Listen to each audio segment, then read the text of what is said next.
Think and Grow Rich. Napoleon Hill. 55 famous alibis by old man Eve. People who do not succeed have one distinguishing trait in common. They know all the reason for failure and have what they believe to be airtight alibis to explain away their own lack of achievement.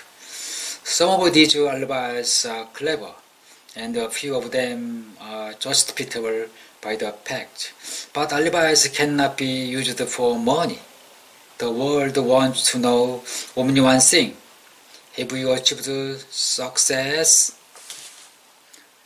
A character analyst compiled a list of the most commonly used alibis. As you read the list, examine yourself carefully and determine how many of these alibis, if any, are your own property. Remember, too, the philosophy presented in this book makes every one of these alibis absolute. If I didn't have a wife and family, if I had enough food, if I had money, if I had a good education, if I could get a job, if I had good health, if I only had time, if times were better, if other people understood me, if conditions around me were only different, if I could live my life over again, if I did not fear what they would say, if I had been given a chance, if I now had a chance, if other people didn't have it in for me, if nothing happened to stop me, if I were only younger, if I could only do what I want, if I had been born rich, if I could meet the right people, if I had a talent that some people have, if I dared assert myself, if I only had embraced past opportunities, if people didn't get on my nerves, if I didn't have to keep house and look after children, if I could save some money, if the boss only appreciated me, if I only had somebody to help me, if my family understood me, if I lived in a big city, if I could just get started, if I were only free, if I had a personality of some people, if I were not so fat, if my talents were known, if I could just get a break, if I could only get out of debt, if I hadn't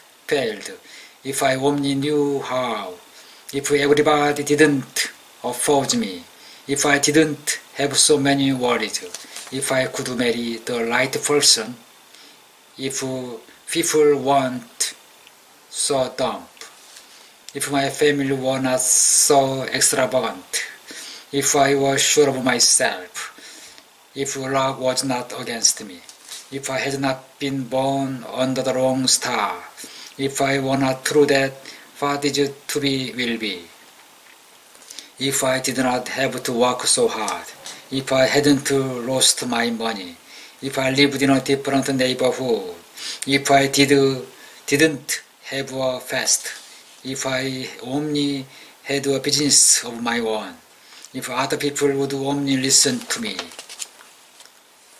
If, and this is the greatest of them all, if I had the courage to see myself and I really am, I would find out what is wrong with me and correct it. Then I might have the chance to profit by my mistakes and learn something from the experience of others. For I know that there was something wrong with me, or I would now be where I would have been if I had spent more time analyzing my weaknesses and less time building alibis to cover them.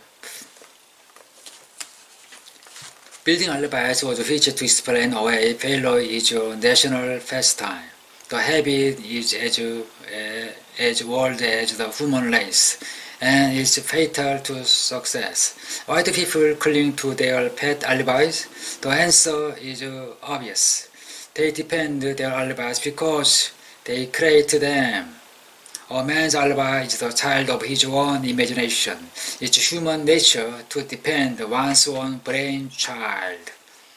Building alibis is a deeply rooted habit. Habits are difficult to break, especially when they provide justification for something we do.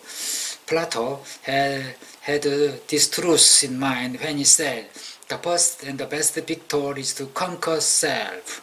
To be conquered by self is, of all things, the most shameful and vile. Another philosopher had the same thought in mind when he said, "It was a great surprise to me when I discovered that most of the ugliness I saw in others was but a reflection of my own nature." It has always been a mystery to me, and Albert Hubbard, why people spend so much time deliberately fooling themselves by creating alibis to cover their weakness. If used differently, this same time would be sufficient to cure the weakness, then no alibis would be needed. In parting, I would remind you that life is a chessboard, and the player offers to you is time. If you hesitate before moving, nor neglect to move promptly, your man will be wiped off the board by time. You are playing against a partner who will not tolerate indecision. Previously, you may have had a logical excuse for not having forced life to come through with whatever you asked, but that alibi is now obsolete because you are in possession of the master key that unlocks the doors to life's bountiful riches.